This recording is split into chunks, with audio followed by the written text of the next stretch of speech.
Sejam muito bem-vindos ao 21º episódio do Política que Interessa, um episódio onde vamos abordar várias discussões parlamentares. Vamos também conhecer as negociações e os desenvolvimentos acerca do Orçamento de Estado. De seguida, vamos aos Estados Unidos conhecer o que se passou num debate entre os vice-presidentes das candidaturas, da Republicana e Democrata, e no fim fechamos com o Natal na Venezuela. Venham comigo. Pedro Nuno Santos, secretário-geral do Partido Socialista, assegurou esta sexta-feira que o partido está empenhado em evitar eleições antecipadas, afirmando que o PS quer fazer de tudo para conseguir garantir a estabilidade política. Numa conferência de imprensa, o líder socialista revelou que o PS já apresentou uma contraproposta ao governo, sublinhando que esta é muito moderada e visa contribuir para a aprovação do Orçamento de Estado. Nesta proposta, o PS concorda com a maioria das medidas que estão que são defendidas pelo Governo no âmbito do IRS Jovem, um regime fiscal que procura aliviar a carga tributária sobre os jovens trabalhadores. O PS apoia o alargamento deste regime a todos os jovens, independentemente da sua qualificação, bem como o aumento da idade limite para 35 anos e a subida limiar dos rendimentos para os 55 indexantes de apoios sociais. No entanto, o partido discordou de uma das principais alterações propostas pelo Governo, o alargamento do período de isenção fiscal de 5 para 13 anos. Em vez disso, Pedro Nuno Santos defendeu uma solução mais gradual e ponderada, propondo que a isenção seja prolongada inicialmente para 7 anos, com a possibilidade de uma reavaliação futura. Esta abordagem socialista, mais prudente, equilibrando os objetivos fiscais do governo com a sustentabilidade financeira. A principal divergência chega entre o PS e o governo na redução do imposto sobre o rendimento das pessoas coletivas, o IRC. O governo de Montenegro propôs uma descida bastante significativa do IRC de 21% para 17%, como parte de uma estratégia para conseguir incentivar o investimento e a competitividade nas empresas. No entanto, o PS, Pedro Nuno Santos, traçou uma linha vermelha nesta matéria, recusando apoiar a redução abrupta deste mesmo imposto. Pedro Nuno Santos foi claro ao afirmar que a questão não é o desagravamento fiscal em si, mas sim a estratégia subjacente para o conseguir concretizar. Segundo o líder socialista, a proposta do governo arrisca comprometer a sustentabilidade fiscal a longo prazo. Sendo assim, em alternativa, os socialistas apresentaram três contrapropostas para suavizar o impacto da redução do IRC. A primeira é manter o IRC nos atuais 21% no próximo ano, implementar a redução gradual do IRC de 17% ao longo de 3 anos, 2026, 27 e 28. E, por fim, viabilizar uma redução em 1 ponto percentual no IRC em 2025, desde que o governo se comprometa a não efetuar mais reduções nos 3 anos seguintes, ou seja, até 2028. Apesar destas divergências, PNS destacou que o PS está a atuar de boa fé e que o partido quer genuinamente contribuir para a viabilização do Orçamento de Estado, salientando ainda a importância de encontrar soluções que garantam estabilidade na política orçamental.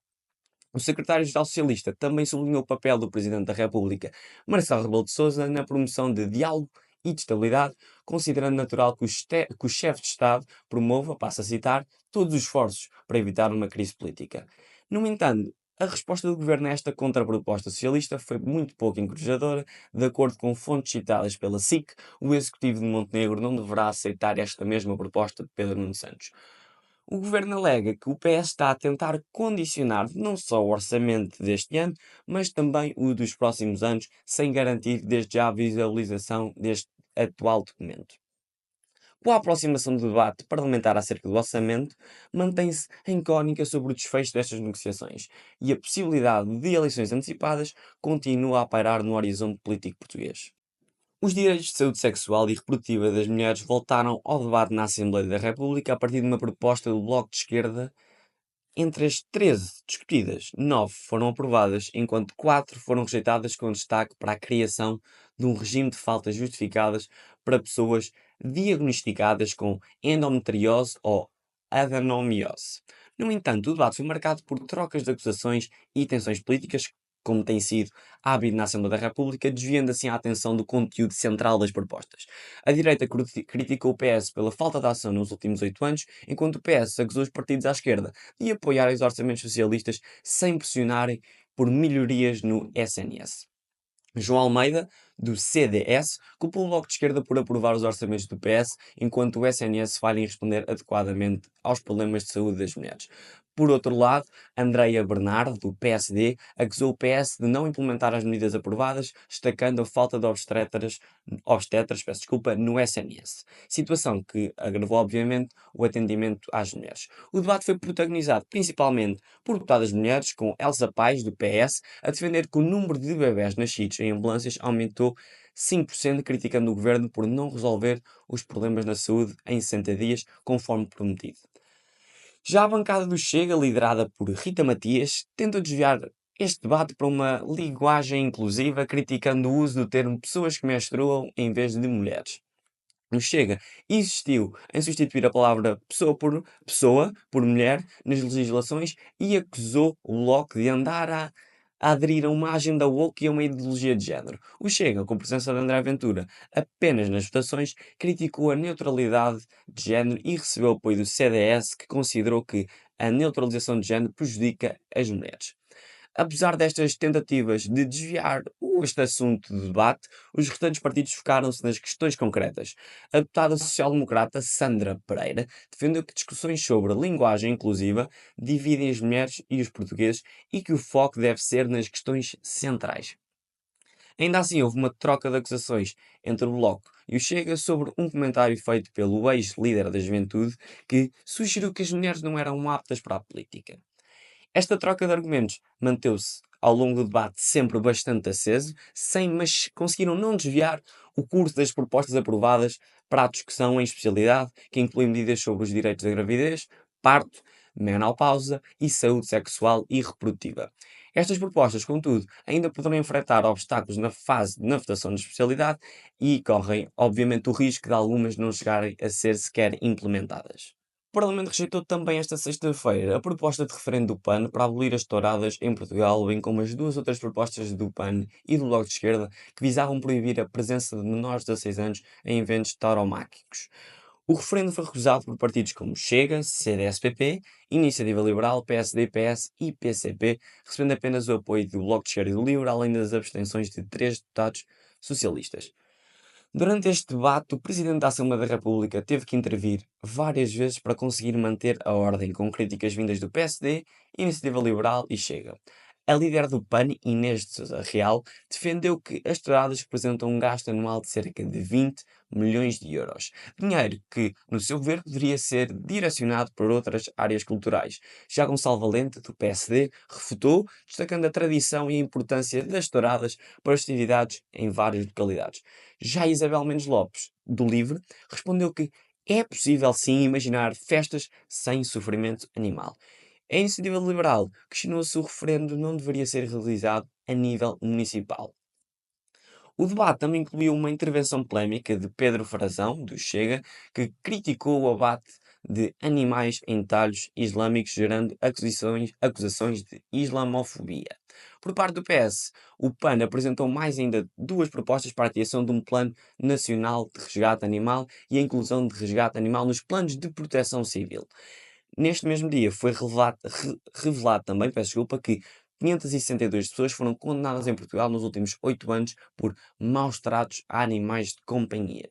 Uma mensagem falsa sobre a suposta presença de uma frota pesqueira ilegal chinesa ao sul da Ilha das Flores, nos Açores, difundida nas redes sociais e impulsionada pelo Chega, resultou num custo de 45 mil euros às Forças Armadas, que mobilizaram recursos para verificar esta mesma alegação. Um incidente que envolveu a disseminação de desinformação e a manipulação de dados do sistema de identificação automática ocorreu no dia 21 de agosto.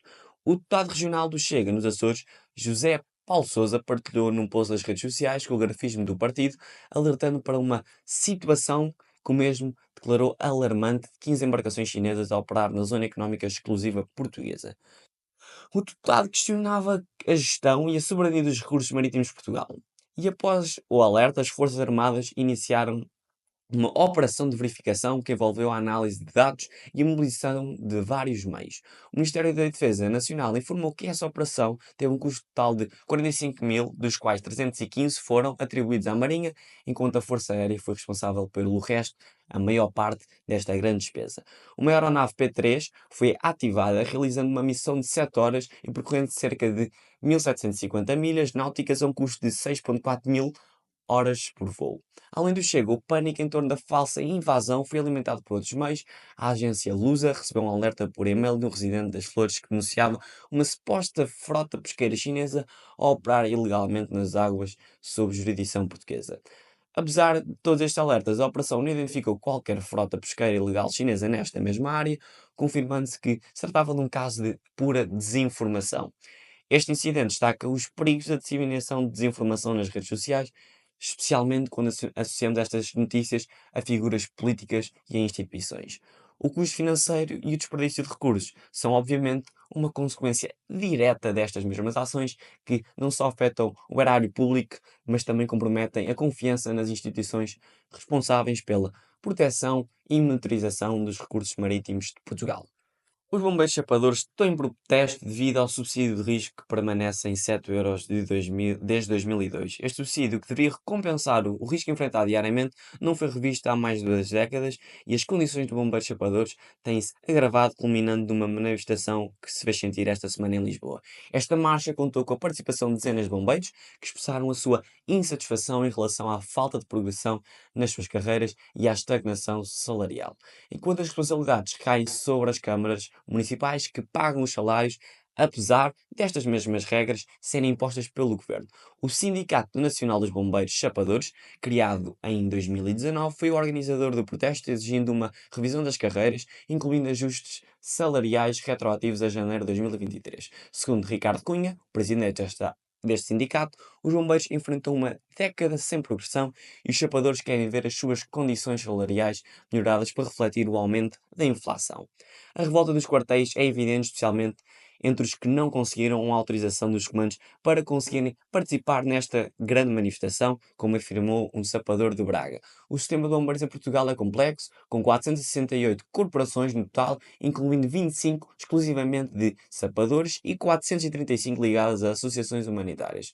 Esta falta de coesão nas regulamentações e a divergência entre os chapadores e os voluntários contribuem, obviamente, para o sentimento de desvalorização destas mesmas carreiras. Os chapadores, por exemplo, reformam-se aos 60 anos, muitas vezes sem capacidade física para continuar, o que aumenta a pressão por uma revisão urgente destas suas condições de trabalho. Nuno Almeida, dos Sindicato dos Trabalhadores do município de Lisboa, e António Nunes, da Liga de Bombeiros Portugueses, destacaram também a necessidade de valorizar a função de bombeiro, que deveria ser uma prioridade para o Estado, dado o seu papel fundamental na proteção dos cidadãos. Ambos defendem também uma revisão séria das carreiras para conseguir garantir melhores condições de vida e trabalho para os bombeiros, à semelhança de outras profissões na função pública. Apesar de estes protestos e reivindicações, o governo ainda não respondeu a estas questões levantadas, embora tenha anunciado um aumento de 25% do valor pago aos bombeiros voluntários. Contudo, os bombeiros chapadores continuam a exigir mais mudanças que sejam significativas e prometem voltar às ruas no próximo dia 10, quando o governo apresentar o Orçamento de Estado no Parlamento. O debate para a vice-presidência entre J.D. Vance, senador de Ohio, e Tim Walz, governador do Minnesota, foi notável pela sua cordialidade e foco em questões políticas, num contraste bem refrescante com a habitual agressividade nos debates políticos americanos. Durante o evento, os dois candidatos evitaram insultos pessoais, concentrando-se em si em criticar os líderes das candidaturas opostas. J.D. Vance, representando o Partido Republicano, atacou a vice-presidente Kamala Harris pela sua gestão das seguranças nas fronteiras, enquanto Tim Walz, do Partido Democrata, apontou críticas ao ex-presidente Donald Trump, em particular sobre o direito ao aborto. Os dois também discutiram a insurreição de 6 de janeiro de 2021. Walz pressionou Vance a reconhecer que Trump perdeu as eleições de 2020, mas Vance evitou responder diretamente, preferindo focar-se no futuro. O debate foi marcado por momentos de civilidade, com um aperto de mão final entre os dois candidatos, ao que não estamos habituados, e por algumas trocas cordiais, peço desculpa, mesmo quando discordavam. Na questão de imigração, J.D. Vance criticou Harris pela sua gestão com Border Cesar, criticando especificamente o seu papel no tratamento de questões de imigração e segurança nas fronteiras, enquanto Tim Walz o desafiou sobre as afirmações falsas em torno de imigrantes haitianos. Questões de política interna, como crise da habitação e a violência armada, dominaram a discussão, com ambos os candidatos a concordarem que são problemas urgentes, mas com soluções diferentes. O aborto também foi um ponto bastante quente, com Tim Walz a criticar a posição de Donald Trump e a defender o direito das mulheres sobre os seus cuidados de saúde. No geral, este debate refletiu uma abordagem mais moderada, sem insultos típicos, mas com claras divisões políticas entre estes dois candidatos, algo que também, obviamente, esperar. Nicolás Maduro, presidente da Venezuela, antecipou a época natalícia para dia 1 de outubro através de um decreto presidencial, numa tentativa de revitalizar a economia do país que enfrenta uma grave crise.